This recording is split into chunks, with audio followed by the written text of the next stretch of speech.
Hi everyone, it's Jerry. Let's have a look at a game from round 12 of the 2018 Candidates Tournament. On the white end, Sergey Karjakin. He's paired against Fabiano Caruana. The standings going into this round 12, Caruana is the pack leader with 7. So let's dive in and see what happened. We have a Petroff Defense. Not the first time we're seeing this defense employed by Caruana in this event.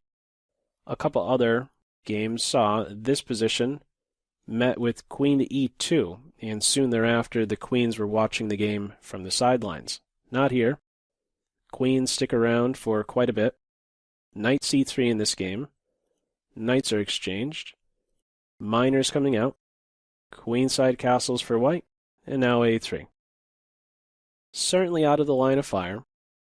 That type of move would be risky anyhow. b3, king to b2. What's your bishop doing? a3 is more so a waiting move. White would like to know, where is the black king going to go on this move 10? So, if the king castles kingside, it wouldn't be crazy to see these as follow-up moves. White targeting a square near the black king, trying to provoke some weaknesses. And if black on this move 10 castles queenside, what would be the issue with this? Well, the knight could jump in the center. When this move happens, black wants to knock the knight out. Right now, black has to deal with losing a bishop or being placed in an uncomfortable pin. What would be the issue with taking the knight? We're seeing a downside with a queenside castles. There's no longer a rook around to defend a7, and guess what's struck at? a7 and g7. In short, white wants to know, where will the black king go? Caruana says, I'm not telling you. Not just yet, at least. I can play the waiting game as well. h6 is useful. Takes away a square from a couple minor pieces, and maybe at a later point there's further justification for h6. An expansion with g5 one day. White now commits, knight to d4. Knights are exchanged. And with black's next move, we're going to know where the king will go. g7 is defended with rook to g8. Continuing, bishop e2, c5, and d5, creating a pawn duo. White is without a d-pawn. Black has a d-pawn and wants its presence felt. d5 on board. f4 is the follow-up. White wants the bishop on the main diagonal, but playing bishop f3 immediately would obstruct the f-pawn. By playing f4 first, white paves the way for further expansion on the king side. h3, g4. Queenside castles it is, bishop f3, and now bishop g4, the move played in the game, a top move in the computer's eyes. As I was reviewing for this video, I came across another interesting line at this stage. I'd like to highlight an aesthetic line that kicks off with f5.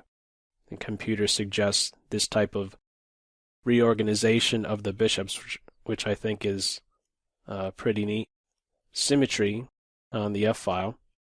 It would be interesting to see how play would progress from here. Anyhow, in this game we had bishop to g4 offering a light square bishop exchange. To this offer, white says, no. I'm going to give up some material for a strong bishop. That's what we have. Bishop takes rook, rook takes bishop. And what to note about this position? From here on out, there's going to be a lot of working around this light square bishop. You can't get rid of him. He's going to be glued in there soon with c4. So white is down the exchange, has a pawn for it, but this is a very strong minor piece that's pointing at a sensitive point near the black king, has some influence on both sectors of the board. Queen c7, the bishop is there to stay. Black centralizes, queen f2, some pressure against c5, and now b6. My first impression of b6 was, isn't black just extending the scope of the bishop? That is true. I thought another approach would be, let's say, king b8, a6, and you hide on a7. If that is a plan for black, notice that white can also put some pressure, rook d3 to b3, and eventually it would seem that this pawn is going to have to budge. So he just moves it straight away. b6, and now g4. Black has the rooks, but it's difficult to really get them working with this bishop locked in there on the d5 square. And what white is trying to do is create some pawn exchanges. Typically you wouldn't, on one hand you don't really want to create pawn exchanges in general when you're down the exchange, because pawn exchanges opens files for the rooks. But at the same time, pawn exchanges create new diagonals for bishops. And white has the bishop pair. So continuing, bishop f6. White is now making some useful moves. Black, on the other hand, is kind of making passing moves. It's difficult to find improvements for black these next several moves. So the king is looking to simply hide on a2, rook d3, much more flexible. On d3, maybe b3, maybe h3, has some lateral possibilities. g5, king a2. 7th rank defense. Continuing, queen f3, king to d8. This is telling a bit of a story, these next two moves by black. Looking at the clock times, move 25. About 4 or 5 minutes on king to d8. And after white's move, what does black do? Spends another 7 minutes and simply returns to c8. Certainly indicating that black is uncomfortable with this position. In the game, we have queen to f1, still keeping a watchful eye on f4, and clearing the way for rook to h3.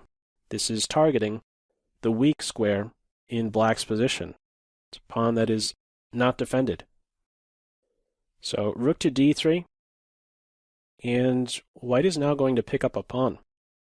Notice the king is a bit more exposed on this diagonal. Capture on g5, multiple captures on g5 follow.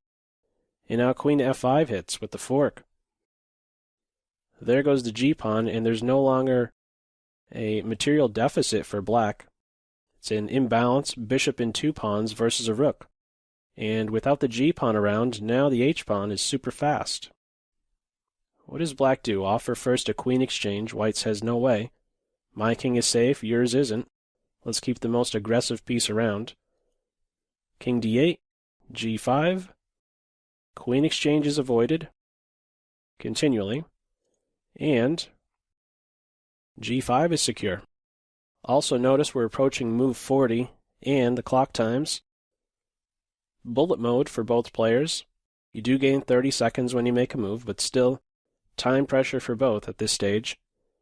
King e7, rook to d2, b5, and now we have a tactical shot just before move 40. Bishop takes f7, unleashing the rook against d7. This is now struck at twice. The queen is hit.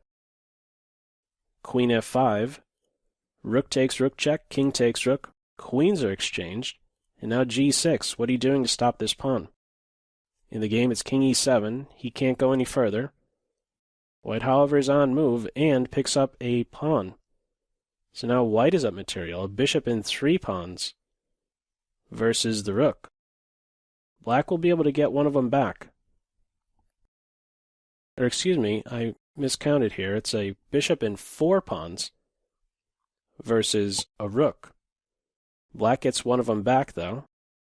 Rook h5, rook takes h4. So just looking at the material imbalance, bishop in 3 pawns versus a rook at this stage.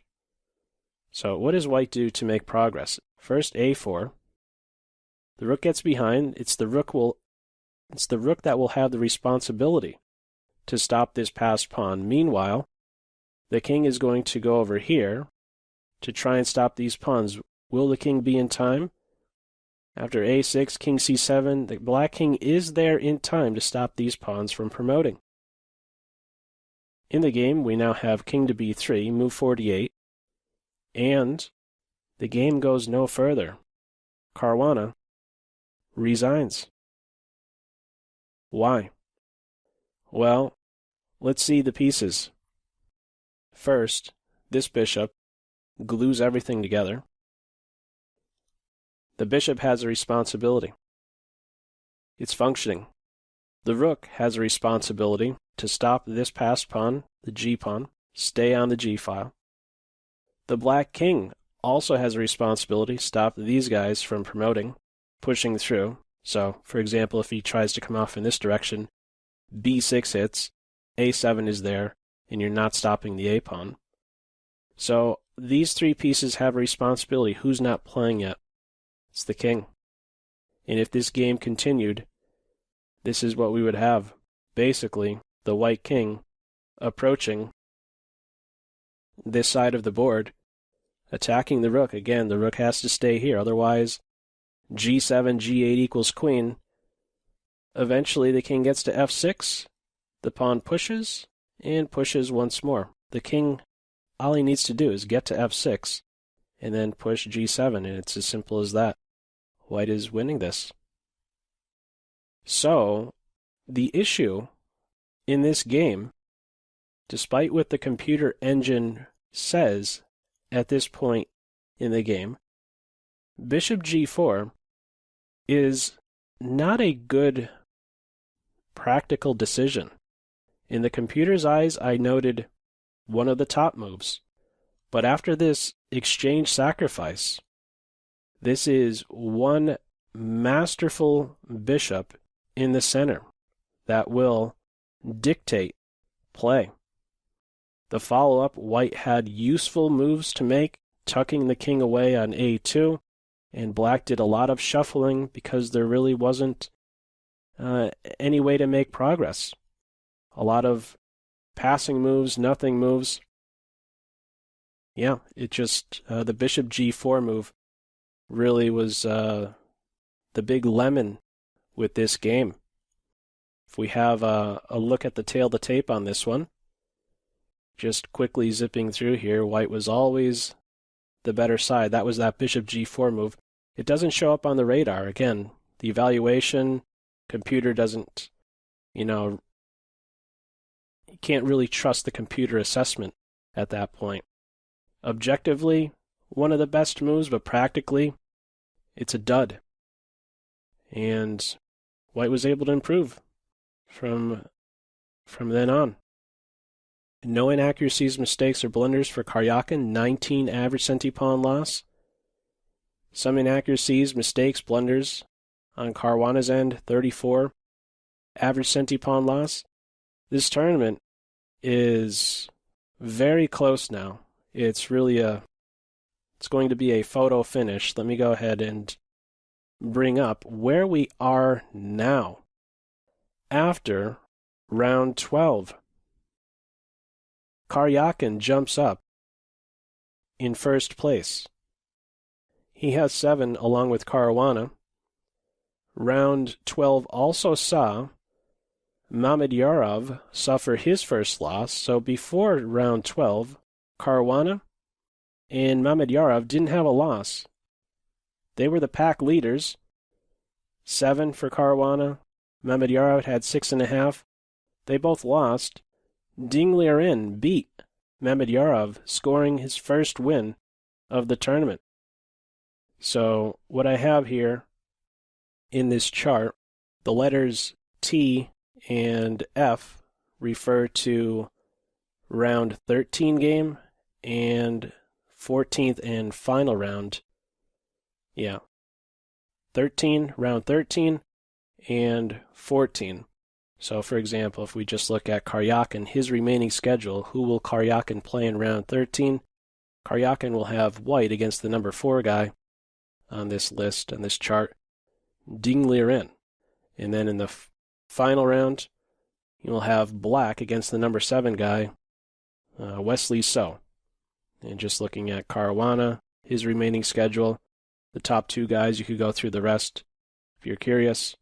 But Caruana will have, in the 13th round, black against the number 5 guy, Grischuk. And then in the final round, Caruana will have white against the number 8 guy, Levon Aronian, who, as you can see, is not having a fantastic event. In fact, the only one, I'm a fan of Aronian, but he's the only one at this point that has a couple zeros.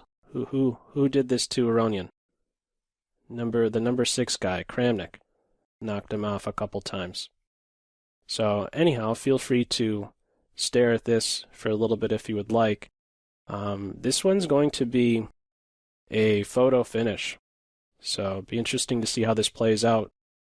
2 7s, 6.5 guys, any of these guys can win. So we'll see how it finishes up. As usual, feel free to leave any feedback to this video in the comment section below, and I hope you enjoyed it, maybe took a thing or two away from it. That's all for now. Take care. Bye.